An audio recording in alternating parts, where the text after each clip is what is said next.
One of the most recognizable features of his writing is the now infamous walk and talk, a practice he credits actor and screenwriter Rob Reiner for having taught him. Although no formal definition exists for the walk and talk, it has been heavily discussed in online forums and has even found its way into contemporary encyclopedias of television vocabulary. One site defines the practice as having the characters walk from one end to the other of a large continuous set while talking to each other, while a Steadicam operator walks backward in front of them, allowing for continuous moving medium two shot. Urban Dictionary assigns the writer's name to this practice, noting that the verb to sorken, as in to Sorkin, is to dialogue and ambulate simultaneously, reference to Sorkin's West Wing, which employed the walk and talk heavily. Should one ever doubt that the walk and talk has become a legitimate and widely practiced device, I was hoping we could demonstrate one here, but there's not really any way to do it. You will see them in tonight's performance, and one also need only look to how several comedians have parodied the practice. As one comedy program said of the technique several years ago, you'll sense important things are happening because there's lots of urgent walking. Tonight's production of the Farnsworth invention, as you have probably seen in advertisements for and publicity about this show, has 16 actors playing over 70 roles over the course of 51 scenes in 31 different locations. Aside from the actors who play Farnsworth and Sarnoff, every other performer plays between 6 and 15 other characters. In attempting to tell this story on stage, clearly we can't create distinct looks for each character in space. To do so would be budgetarily impossible, if not physically impossible. So a lot of the choices we make are meant to represent different places and people in simple sorts of ways. I wanted to share with you a few thoughts about how we make that happen and what that part of the creative process looks like. Back in July, set designer Jen Treeloff, director Jen Ophoff-Gray, and myself sat down for the first design meeting for Farnsworth. During this meeting, the director, Jen Ophoff-Gray, said she wanted to create a set design with realistic and imagined elements. She envisioned some objects being the real thing, or replicas of the real thing. The scientific equipment, for example, needed to be fairly concrete and clear so that people could see the kinds of things that the characters were talking about, especially since they're not objects that you have in your household on an everyday basis. At other times, representations of objects could stand in for larger scenes. At one point, you'll see a table become Gorell and Everson's Chandler Roadster car. 2 chairs and a tablecloth on it represent a restaurant, and a wood plank extending across the tops of 2 chairs symbolizes a bar.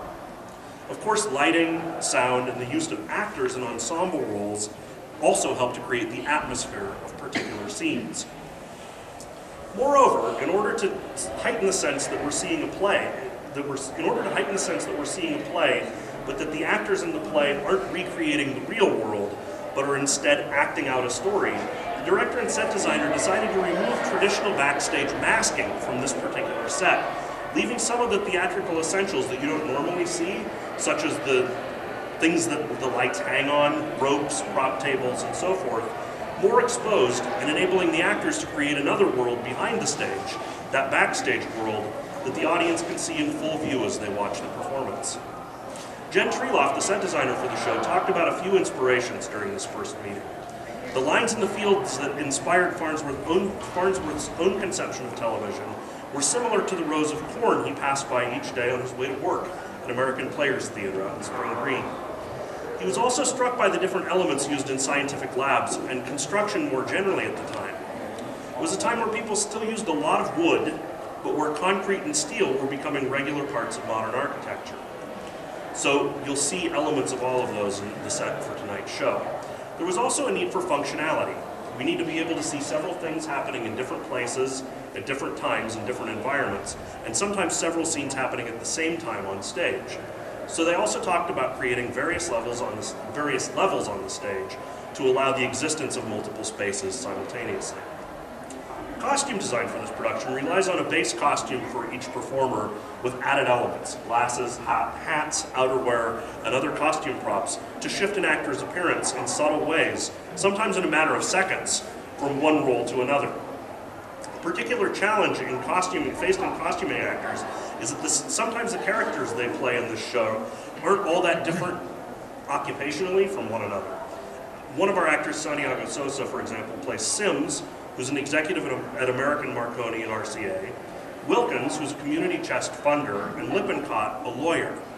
If you think about what those three characters would have worn in their everyday dress, it's not all that different from one another. So a challenge to the actor is, how do you make yourself look different?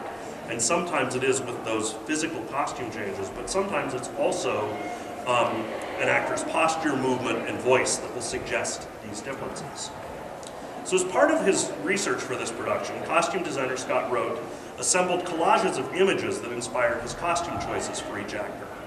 Because Forward Theater doesn't have its own costume shop and therefore doesn't have the capacity to build over 100 costumes for a play like this, we must rely on borrowing and renting costumes from other companies. Therefore, a large part of Scott's job was to pull these images together and then go through inventories from local companies in order to assemble a sensible costume plot for each actor. After we're done here, you'll actually have a chance to walk over and see these costume collages that Scott put together for each actor, and you can begin to get a sense of how those images influence what you're going to see on the stage tonight. And hopefully as you look, we'll be able to make some connections as you watch the show to see these different things. The large number of scenes and costumes in the Farnsworth Invention begs other questions for us. Why was it that Sorkin chose to set this play in so many places and involve so many different people in this story?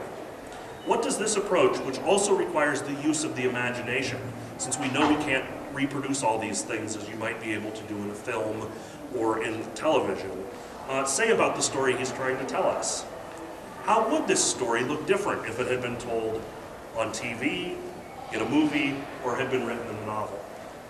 And I guess finally then, maybe the most provocative question to consider is, why is live theater the best venue to tell this story? Rather than answer those questions, or ask you to answer them now before you see the play, I'm going to leave them for you to think about as you watch.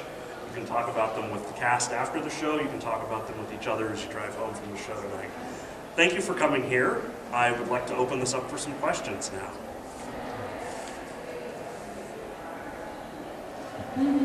Yes? Tell us about the lighting challenges of how that is